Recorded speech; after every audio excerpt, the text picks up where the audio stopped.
লতি কচু চাষ।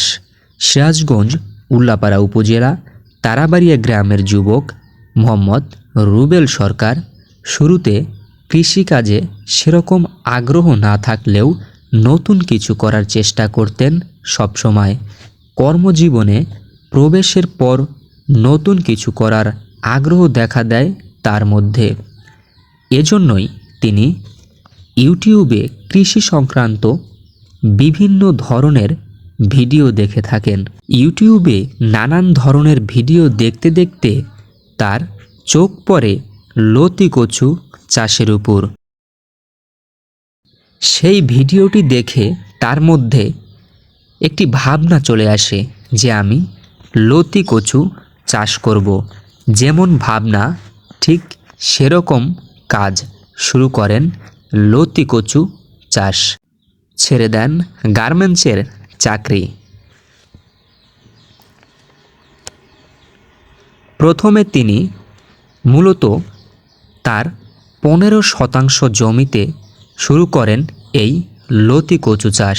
তিনি জানান, 800 পিস কচুর চারা আমি মাত্র 4 টাকা পার পিস ধরে ক্রয় করি এবং আমার 16% জমিতে আমি লাগাই।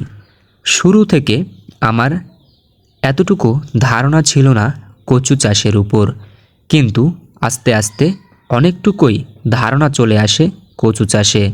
দেখতে দেখতে অনেক দিন অতিবাহিত হয়ে যায়।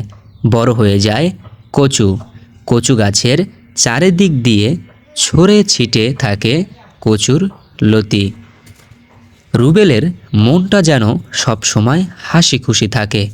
জীবনের প্রথম পরিকল্পনায় এবং জীবনের প্রথম উদ্যোগে দেখা দেয় সফলতার চোখ। দেখতে দেখতে গ্রামের স্থানীয় ও জেলার বাইরে ব্যবসায়ীরা তার কাছে কিনতে চায় কচুর লতা। প্রতি কেজি লতা তিনি বিক্রি করেন প্রায় 50 থেকে 55 টাকা কেজি। 50 থেকে 55 টাকা দরে প্রতি কেজি লতা তিনি স্থানীয় ও আশেপাশে জেলার বাইরে ক্রেতাদের কাছে বিক্রি করে দেন লতা।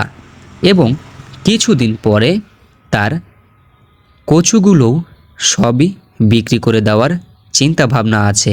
তিনি তার বক্তব্যে বলেন, শুরু থেকে আজ পর্যন্ত আমার কচুর জন্য খরচ হয়েছে মাত্র 15,000 টাকা।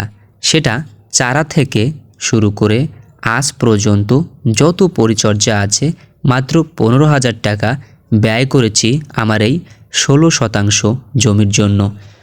আমি আশা করছি যে আমার খরচ বাদ দিয়ে যদি সর্বনিম্ন লাভ থাকে তারপরেও 1,15,000 থেকে 20,000 টাকা আমার লাভ হবে এই 16% জমির উপরে। তাই আমি আশা করছি সামনের বার এর চেয়ে বড় পরিসরে বড় জায়গায় আমি কচু লাগাবো এবং প্রজেক্টটা আরও বড় করব। রুবেল হোসেনের এই কচু চাষ দেখে স্থানীয় কৃষকরা এবং বিভিন্ন জায়গা থেকে কৃষকরা অগ্রসর হচ্ছে কচু চাষের জন্য। যাই হোক প্রিয় ভিউয়ার্স, রুবেলের এই কচু চাষ আপনাদের কেমন লাগলো অবশ্যই কমেন্টে জানাবেন। আর আসুন বেকার বসে না থেকে আমরা কৃষিতে অগ্রসর হই।